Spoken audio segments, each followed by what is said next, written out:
A person's future is not decided by their circumstances. It is decided by their mindset. History has shown us again and again that those who change their thinking change their destiny. But if that is true, why do so many people remain stuck? Why do they blame luck, fate, or other people? Today's story will answer that question. And by the end, you may never see yourself the same way again. Once, in a crowded city bus terminal, there lived a man named Rahim. He had no home, no family nearby, and no steady income. Every day he survived by asking travelers for spare change. Some ignored him. Some gave coins without looking at his face. And some insulted him. Rahim believed life had been unfair to him. "I have nothing," he would often whisper to himself. "I was born unlucky."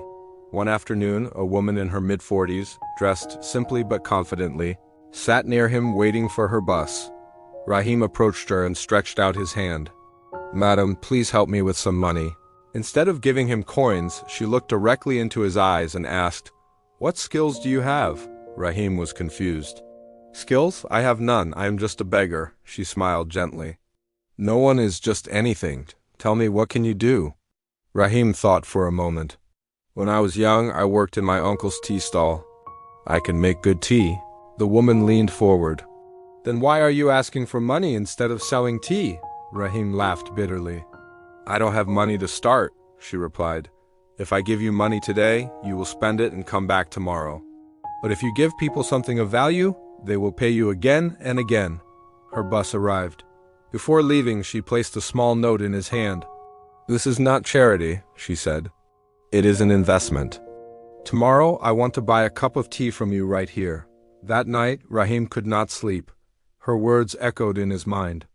Give value, stop asking, start offering. The next morning, he borrowed a small kettle and bought tea leaves, sugar, and milk with the money she had given him.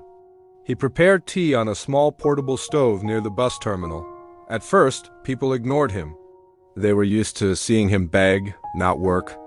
But when the woman returned and bought the first cup, others noticed. Soon, a few passengers decided to try it. To everyone's surprise, the tea was excellent. Rich, aromatic, and comforting. By evening, Rahim had sold every cup. For the first time in years, he earned money without lowering his head.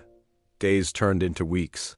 Weeks turned into months. Rahim improved his setup. He bought better equipment.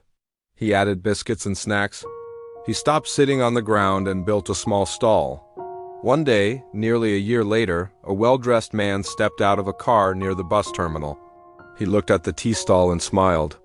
"Is this your business?" he asked Rahim. "Yes," Rahim replied proudly. The man nodded. "I remember you. You once asked me for money here," Rahim smiled calmly. "That man doesn't exist anymore." "What changed?" the man asked.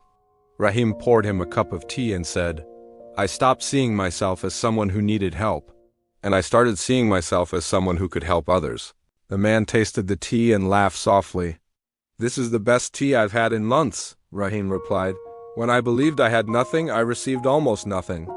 When I discovered I had something to offer, everything changed." Today, Rahim owns 3 tea stalls across the city. He employs 5 workers. And every year, he helps one struggling person start a small business, just like someone once helped him. Here's the truth. The world does not reward need. It rewards value. If you keep thinking you are helpless, you will act helpless. If you start thinking you are capable, you will act capable. Your identity shapes your actions. Your actions shape your results. So ask yourself today, are you waiting for sympathy? Or are you ready to offer value? Because the moment you change how you see yourself, the world begins to see you differently too. If this story inspired you, share it with someone who needs to hear it. And remember, greatness begins in the mind.